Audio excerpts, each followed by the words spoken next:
Let's go ahead and do this. Welcome everyone to the IGF-USA 2021. Thank you for joining. I'm Dustin Loup, co-chair of the IGF-USA, and we have a great program in store for the next 2 days. Last year's event, we focused on the uncertainty around the pandemic, and we captured that moment in time, focusing on the role that the internet played in keeping us moving, where it fell short, and everywhere in between. This year, while we're not out of the pandemic yet, we are looking ahead to discuss the internet we want to see and how we think we can get there.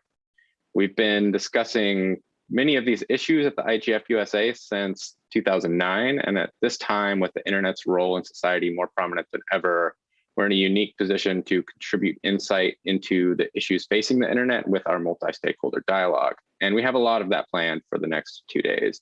So I'm going to move us right along and get into the program. But before we get there, I want to run through a few housekeeping items to help you get most out of the IGF-USA 2021. So first, we have multiple viewing experiences. We have people watching from both the Zoom and the live stream. All of the same content will be made available on both platforms.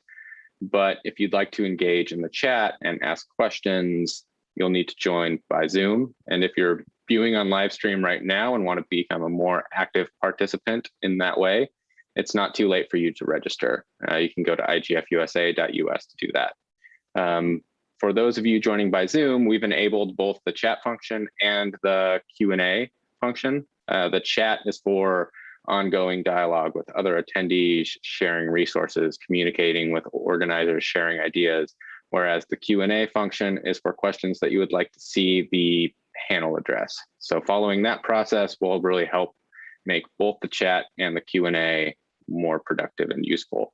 For the networking piece, we're trying to improve the virtual network experience at the IGF-USA using a platform called Remo. This allows attendees, panelists, and organizers to interact during the breaks in smaller groups. It'll work through your browser. It'll provide a layout of a room with tables of varying sizes. You can have everything from a one-on-one chat up to groups of 6.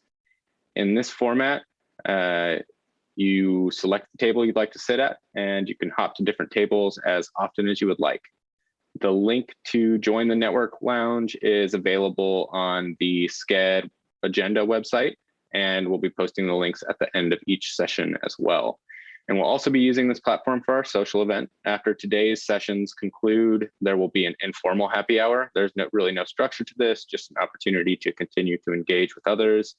And then after our final session tomorrow, at the close of the conference, we'll hold a closing reception, which will include a Mixology 101 course, where we'll prepare session-themed cocktails, have internet-themed trivia, and a chance to chat with others. So please take a chance to look at that cocktail menu to make sure that you're not lacking any of the key ingredients. And you can find that, again, on the SCED website for the page titled IGF-USA 2021 Closing Reception. If you engage with us on social media, please use the hashtag IGF-USA 2021. And please remember that civil dialogue is key to a successful IGF-USA. That goes not just for the conference, but the community as a whole. So please make sure that you're familiar with the code of conduct that can be found in the participation guide on the SCED website.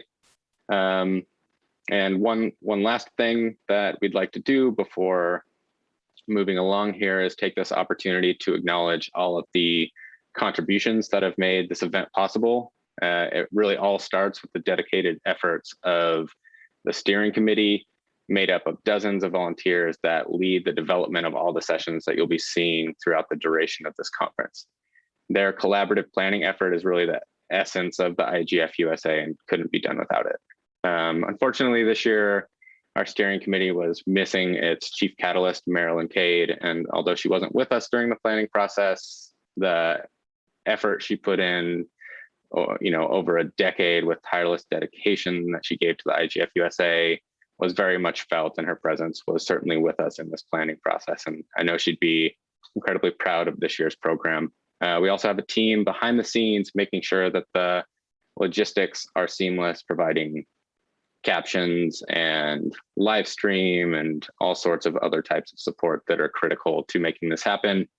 And of course, we have our sponsors that have contributed in various ways, and we'd like to thank them. So we'd like to thank those that have provided general support, which includes Amazon, Aaron, AT&T, Comcast, NBC, Universal, ICANN, the Internet Society Foundation, Lumen, NetChoice, Public Interest Registry, USCIB, US Telecom, and VeriSign.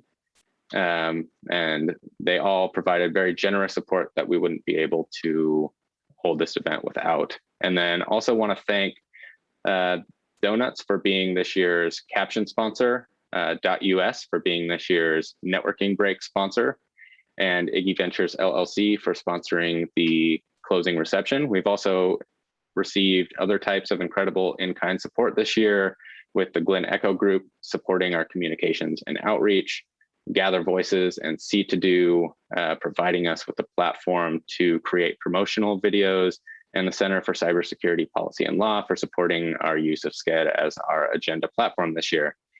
So with that, looking forward to engaging with you all over the next 2 days, and I will hand it over to my co-chair, Melinda Clem. Thanks, Dustin. Welcome, everyone. This year's event is a perfect representation of this point in time and our respective roles.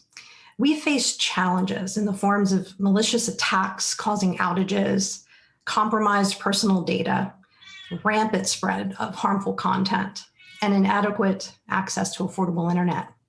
Simultaneously, we see creative new uses of the internet, use cases that inform, educate, build small businesses, innovative tools to improve our health and our well-being, and models to safely and securely engage online. All of this is possible because we come together as a community, united by the understanding that a single, safe, accessible internet is our goal. This drive, this spirit, it's part of our culture. It's not enough to simply manage risk. We seek to conquer and to end threats, to solve access issues, and to secure both our core internet infrastructure and the billions of devices connecting to it. We do this because anything short is inadequate. It's incompatible with our American DNA and our ambition. IGF-USA and this event are part of that dynamic. Over the next 2 days, you will hear open and honest dialogue about vulnerabilities and challenges, a critical step in defining our path forward. We will also evaluate success stories and the positive impact of achieving one safe internet to help remind us of why this is also important. It is our goal that you are both informed and inspired and take what we discuss here and act upon it. We're glad to have you with us. And again, thankful to all of our steering committee members, our volunteers, the support team, and all of our generous sponsors. We begin today with opening addresses from people who play a vital role in realizing the full potential of the internet for all Americans and across the globe. From her time as governor of Rhode Island, Gina Raimondo prioritized quality internet access for her citizens. As part of the Biden administration efforts to build back better, she champions affordable internet access for all Americans, encourages US participation and leadership in international communications and internet fora, aims to strengthen manufacturing of key internet technology, and has several agencies reporting to her that are producing cybersecurity guidance to harden our infrastructure and help protect businesses of all sizes. We are grateful for her time recording this message for us and introducing our keynote address by Doreen Bogdan-Martin. It is my honor today to present the United States Secretary of Commerce, Gina Raimondo.